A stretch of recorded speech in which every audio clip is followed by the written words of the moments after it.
Nakakatakot na panaginip ni San Juan Bosco tungkol sa impyerno. Isang tawag para magising ang ating kaluluwa. Sa kasaysayan, maraming santo ang nagkaroon ng mga pangitain na nagbibigay ng malalim na pananaw sa espiritual na buhay. Isa sa mga ito ay si San Juan Bosco, kilala sa kanyang pagmamahal sa kabataan at ang kanyang mga pambihirang panaginip.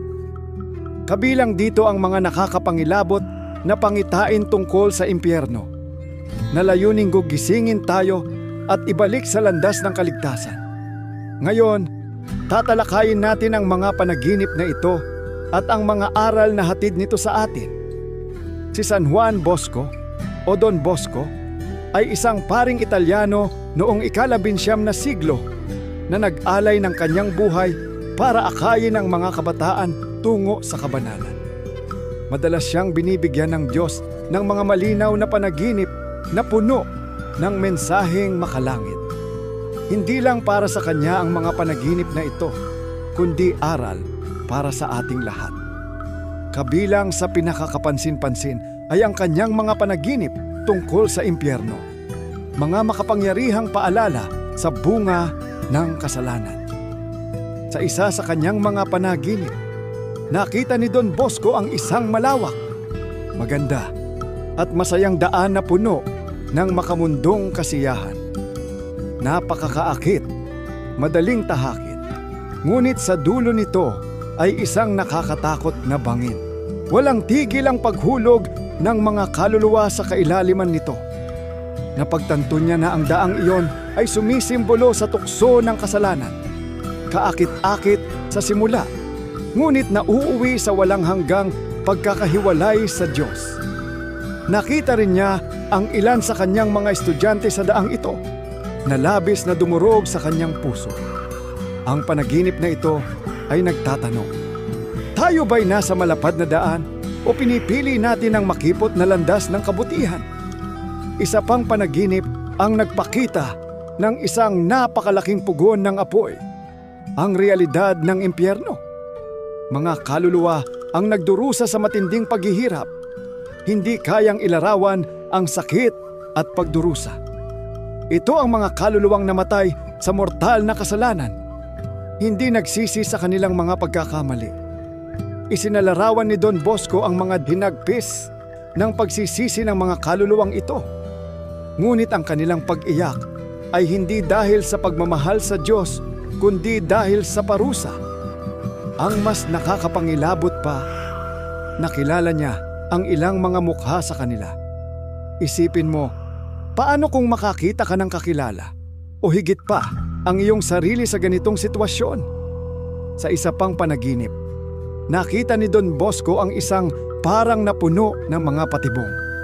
Bawat patibong ay sumisimbolo sa isang kasalanan, pagmamataas, kasakiman, kahalayan at pagsuway. Ang demonyo at ang kanyang mga alagad ay walang tigil sa paglalagay ng mga bitag upang makahuli ng kaluluwa. Ang aral dito, ang demonyo ay tuso at hindi laging halata ang kasalanan. Kaya napakahalaga ang pananalangin, pagbabantay at pagtanggap ng mga sakramento upang makaiwas sa mga bitag na ito. Ibinahagi ni San Juan Bosco ang mga panaginip na ito hindi upang takutin tayo, kundi upang gabayan tayo. Nais niyang maunawaan natin ang kaseryosohan ng kasalanan at ang kagandahan ng awa ng Diyos. Ang pangungumpisal, pananalangin at pamumuhay ng matuwidang mga susi upang maiwasan ang mga bitag ng demonyo. Ang kanyang mga panaginip ay paalala ng katotohanan ng walang hanggan. Totoo ang langit at impyerno, at ang ating mga pang-araw-araw na desisyon ang magtatakda kung saan tayo patungo. Tayo ba'y handa para sa walang hanggan? Panalangin kay San Juan Bosco para sa gabay. O maluwalhating San Juan Bosco, gabay at guro ng kabataan, ikaw na nag-alay ng iyong buhay para sa kaligtasan ng mga kaluluwa. Tulungan mo kaming sundin ang iyong halimbawa. Panatilihin mo kaming matatag sa landas ng katuwiran, malayo sa mga patibong ng kasalanan at tukso. mamagitan ka para sa amin sa harap ng Diyos, upang kami lumago sa pananampalataya, matanggap ang kanyang biyaya, at balang araw ay magalak kasama ka sa langit. Amen. Maglaro, tumakbo, magsaya, ngunit huwag magkasala. Ang mga salitang ito ni Don Bosco ay sumasalamin sa masayahin, ngunit matibay niyang panawagan para sa buhay kabanalan. Angkop na tema para iwasan ang kasalanan at manatili sa landas ng kabanalan. Ang mga panaginip ni Don Bosco ay isang paalala para sa kanyang mga estudyante, at ito'y nananatiling paalala para sa atin ngayon.